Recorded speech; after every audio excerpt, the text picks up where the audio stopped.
Hello, LEGO fans. Bricks Unbound here with another Building Hogwarts update. And today we're at 99% complete for the exterior of the Defense Against the Dark Arts Tower. I say 99% because there's essentially one piece that I did not have enough of to actually finish it.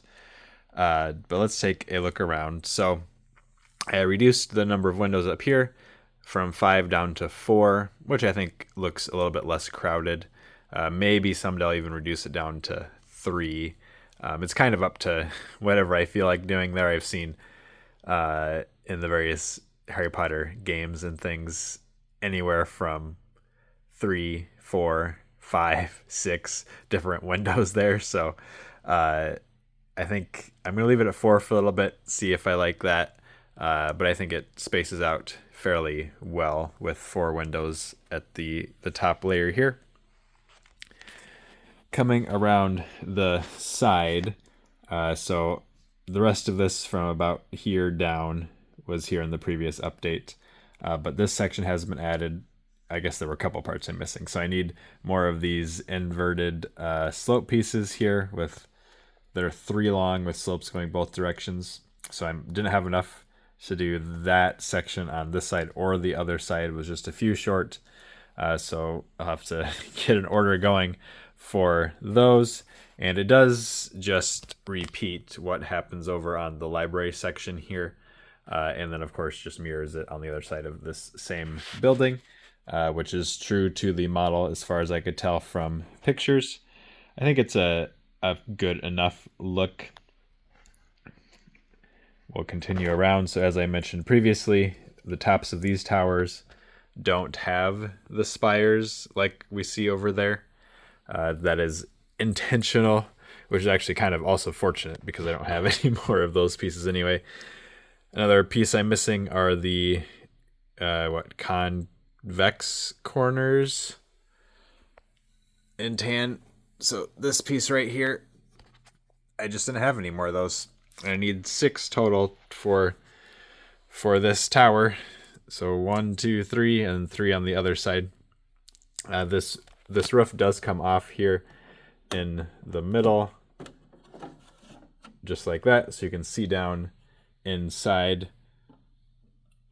Still haven't changed any floor plans in here yet. Haven't lowered this floor down or done any more interior work. I am kind of leaning at the moment toward just keeping the actual Defense Against Dark Arts classroom in this section over here. That's kind of what I'm thinking right now. But I do still want to try and see if I can fit it into this so it's actually in the correct, as close as it can be to the correct tower of Hogwarts. But right now, for the sake of space and doing enough, having plenty of space for interior details, I am thinking over there, but haven't completely given up on this yet. I got the windows complete around the back side here as well. Let me stick this roof back on because I want to take a look at this from the Transfiguration Courtyard. This is a little bit hard to get in and out, especially one-handed. There we go. Got it lined up. So I talked previously about how these buildings mirror each other, and finally we've got that. There is one difference, which is this little arrow slit essentially here. I didn't put over in this section, and I think I just missed it because when I was looking back at pictures, it is definitely supposed to be there. So I included it in the Defense Against the Dark Arts Tower side of things. And I'll need to go back and add it in to the library sections over here. And then also on the other side of that big tower, it has that same tower going there down in here. So need to add that in. Luckily, it is towards the top of those sections, so it shouldn't be too hard. Should just pull things apart quickly and add it in. But I am glad to finally have this view here done. The courtyard in between is not done at all. It's just completely blank. Need to get a lot more detail put down in there. And I ran out of these 2x4 slopes. I thought I had enough, but wouldn't you know it, I'm like 20 or so short to actually finish off that section. And of course, waiting for the arches to go over this part here too. I didn't have enough. It was what, 3 short, it looks like. Close, but not quite there. And then once that's done, this section of the castle is going to be pretty close to complete as far as everything that's immediately around the courtyard. Still have all of this open space here, but this right here is finally my order from the beginning of October of 2024 that has all of the other supports I need to actually raise up the other half of the castle. Chances are I miscounted and it's going to be short or something, but thank goodness I can actually finally get going over here once I get those unboxed there and all set up. I'll need to do some measuring out of where things are going to be.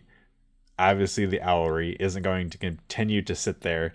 I just didn't want to have it sitting up here while I was working in this area, because there's just too much of a chance that I would knock it over, and that would be truly disastrous and be a lot of effort to have to piece it back together. So that's why it's sitting out of place right here.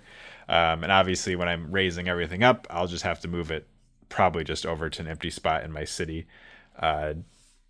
Just somewhere over there to keep it out of danger. I really want to make sure I don't knock it over. But everything will be up at about this height as far as the buildings will all be raised up there. So the next section to go up is going to be this quad courtyard area.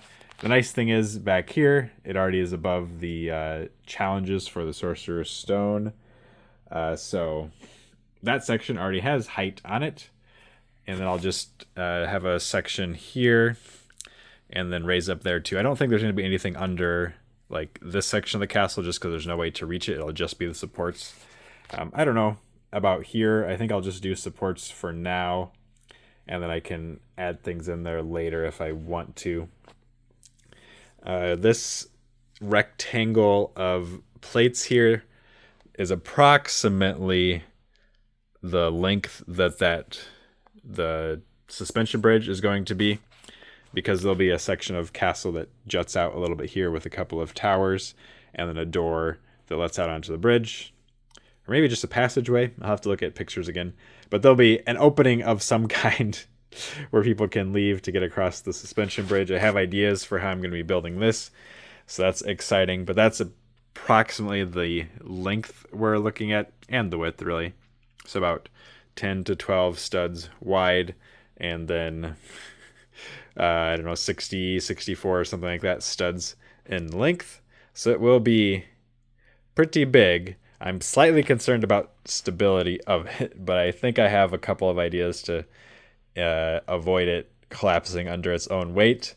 It'll be a little tricky to make an actual suspension bridge, but that's probably what I'm going to have to do. So I might have to do some civil engineering there to get it to actually work and hold its own weight.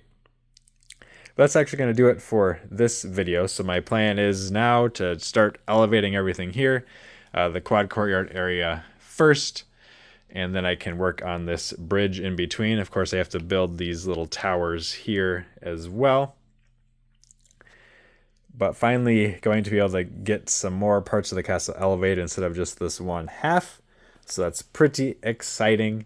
Thanks for watching this video. Please keep coming back for more, and let me know what you think of the progress down in the comments.